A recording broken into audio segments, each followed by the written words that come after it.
ഇപ്പൊ എത്ര കാലം ഇതിന്റെ ചികിത്സ വേണ്ടിവരുന്ന ചോദിക്കുന്നതിന്റെ കൂടെ തന്നെ ഞാൻ ചോദിക്കുകയാണ്, ഈ ഒരു പാർക്കിൻസൺസ് രോഗം വന്നു കഴിഞ്ഞാൽ അത് പൂർണ്ണമായും മാറുന്ന ഒരു അവസ്ഥയിലേക്ക് പോകുമോ? അതാണ് മെയിൻ ഒരു കാര്യം. ഈ അസുഖം ക്യൂറബിൾ അല്ല. അതൊരു ഫസ്റ്റ് അണ്ടർസ്റ്റാൻഡ് ചെയ്യേണ്ട ഒരു കാര്യം. ഇത് പറഞ്ഞ പോലെ മുന്നോട്ട് പ്രോഗ്രസ് ചെയ്തുകൊണ്ടിരിക്കുന്ന കണ്ടീഷനാണ്.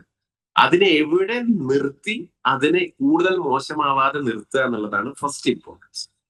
അതിന്റെ കൂടെ പേഷ്യൻസ് അഭിമുഖീകരിക്കുന്ന ഒരു പ്രശ്നം ഇതാണ്. ഇത് ക്യൂർ ചെയ്യാൻ പറ്റുമോ എന്ന് വിചാരിച്ചിട്ടാണ് പലരും ഇതിന്റെ ചികിത്സക്ക് വരാൻ.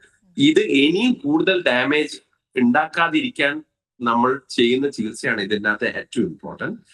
എന്നാൽ അതിന്റെ കൂടെ തന്നെ പേഷ്യൻസിന് ഈ ഡിപ്രഷൻ അല്ലെങ്കിൽ ആങ്സൈറ്റി ഇതൊക്കെ കാം ആവുക, ഇവർക്ക് നല്ല ക്വാളിറ്റി ഓഫ് ഉറക്കം ഉണ്ടാവുക.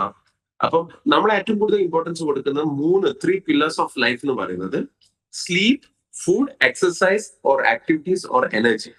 ഈ 3 സാധനത്തിനാണ്. അതായത് ഒരാൾക്ക് ഫീവർ ടു ക്യാൻസർ എന്ത് അസുഖം ഉണ്ടായിക്കോട്ടെ, ഈ 3 ബേസിക് സാധനങ്ങൾക്ക് ക്വാളിറ്റി ഉണ്ടാവണം. അപ്പം ഇവർക്ക് സ്ലീപ്പ് ഡിസ്റ്റർബ്ഡ് ആയിരിക്കും, ആ സ്ലീപ്പിന്റെ ക്വാളിറ്റി ഇംപ്രൂവ് ചെയ്യാൻ നമ്മൾ ട്രീറ്റ്മെന്റ്സ് ഹെൽപ്പ് ചെയ്യും.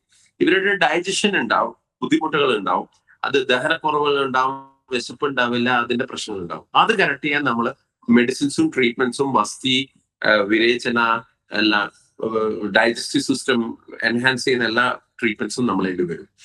അതിന്റെ കൂടെ ലാസ്റ്റ് എനർജി എക്സസൈസ്, നമ്മളെ ആക്ടിവിറ്റീസിലൂടെ, ട്രീറ്റ്മെന്റ്സിലൂടെ, എക്സസൈസസിലൂടെ, ബ്രെയിൻ മസിൽ കോർഡിനേഷനിലുള്ള ട്രീറ്റ്മെന്റ്സ് ഒക്കെ നമുക്ക് ഇതിൽ ചെയ്യാൻ പറ്റും.